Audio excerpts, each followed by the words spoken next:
Dave, Doug, I'm excited to catch up with you all and talk about enterprise connectivity. On the wall behind us here, you kind of outlined the three pillars that SOLiD uses to think about this space. Can you maybe just set the stage for us and take us through the pillars? Yeah, certainly.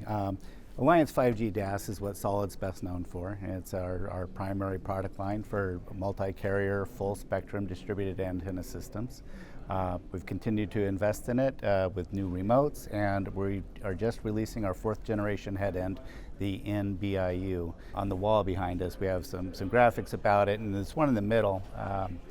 We have an O-RAN signal source that has been designed to work with the NBIU or any other DAS head end. Right now it'll do 2 bands of 2x2 MIMO, and it'll hold 2 of those slots, so you can get 2 sectors of that or 2 operators or however you want to use it. Then the third pillar is our new Middleprise DAS solution, which we're calling SOLiD Bars. And SOLiD coined the term Middleprise more than 10 years ago, but we didn't have a product that really addressed it until just now. So Bars is a scalable distributed antenna system, uses off-air signal sources under the FCC's Part 20 for consumer signal boosters. And Dave is going to lead our efforts as the general manager for that enterprise solution.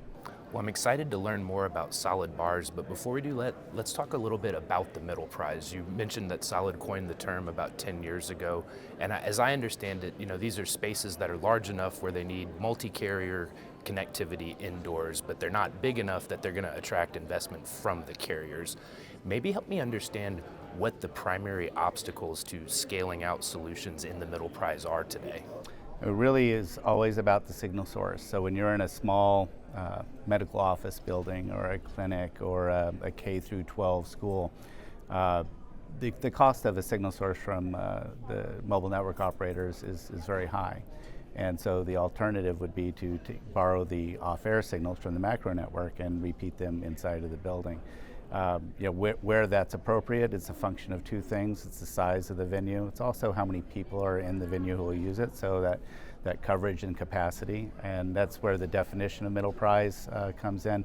Generally accepted definition is 50 to 500,000 square feet, but there's some gray areas as you get towards the top of that. So the bottom part of it, the 50 to 150,000 square feet, pretty much a sure thing that an off-air signal source will deliver enough capacity for the people inside, because you're dealing with tens of people inside of that building, right?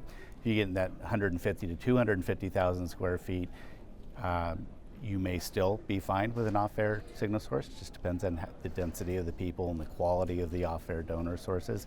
And when you get to the upper, 250 to 500,000 square feet, that's when are you better off with an Alliance type of DAS or still with the Middleprise DAS? And again, it's just going to come down to that capacity question.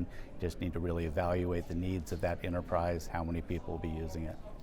And traditionally it's been siloed, right? I mean, the larger venues where SOLiD has traditionally played in have been a very complicated, neutral host, costly space for us. But then you've had a whole other group of lower tier providers that really focused on the Middleprise. We're a company that legitimizes that space a bit and then also provides a full suite of solutions. So we can go in and help that partner spec in exactly what's needed, whether it be a C-band 2.5 big Alliance platform play, or whether we can get away with an FCC Part 20 off-air solutions like Bars. Well, yeah, take us through the details of SOLiD Bars, and I'm also kind of interested, how do you see the competitive dynamics in terms of other repeater or passive DAS solutions that are in market? Yeah, we wanted to make sure it was accretive. We didn't want to come in with a Me Too solution that was just a copycat of something. We wanted to make sure that we created something that was needed in the space, because there are players that do specifically focus on this space. And so through a lot of discussions with our key partners, we found the items that, frankly, the space was missing. And that included the ability to scale the product. There was a lot of cap on as far as splitting head ends, and then you had to add another head end as the space grew, and sometimes grew out of a Part 20 system and more into a neutral host play. They didn't have a single vendor to be able to do that for them. So we addressed that by allowing 40 remote units to a single head end using 4 fiber hubs. So whether it's a 50,000 square foot building or a 300,000 square foot building, you're going to use a single head end in our system, and it's a very elegant solution, and that's what a big ask was for in the space. The second thing was more bands amplified per carrier. You're typically limited to 2 bands per carrier with our competition, and in fact they have to anchor a band a lot of times in certain bands, and so that was a real problem for our integrator partners, that they needed more flexibility. And so we've designed our product around being able to scan a complete landscape of all the carrier bands out there, identify the top 3, and then amplify those accordingly, and then they have the ability to switch off those bands as well. The third key point was Ethernet cost.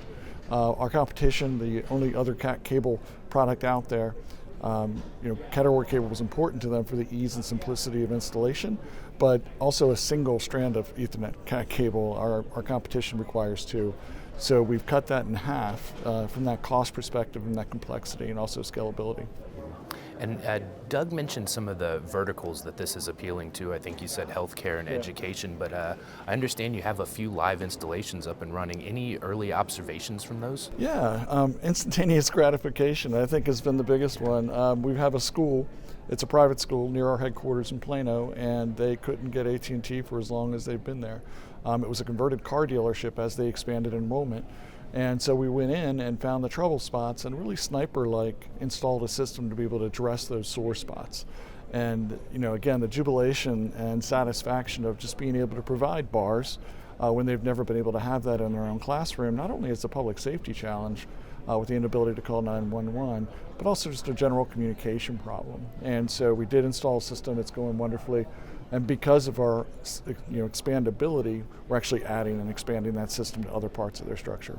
Very nice. Well, I think, what would you leave our audience with? The Middleprise, a big addressable market, albeit a little fragmented, but it sounds like you've got the right solution to meet these customers where they are. So what are your kind of summary thoughts here?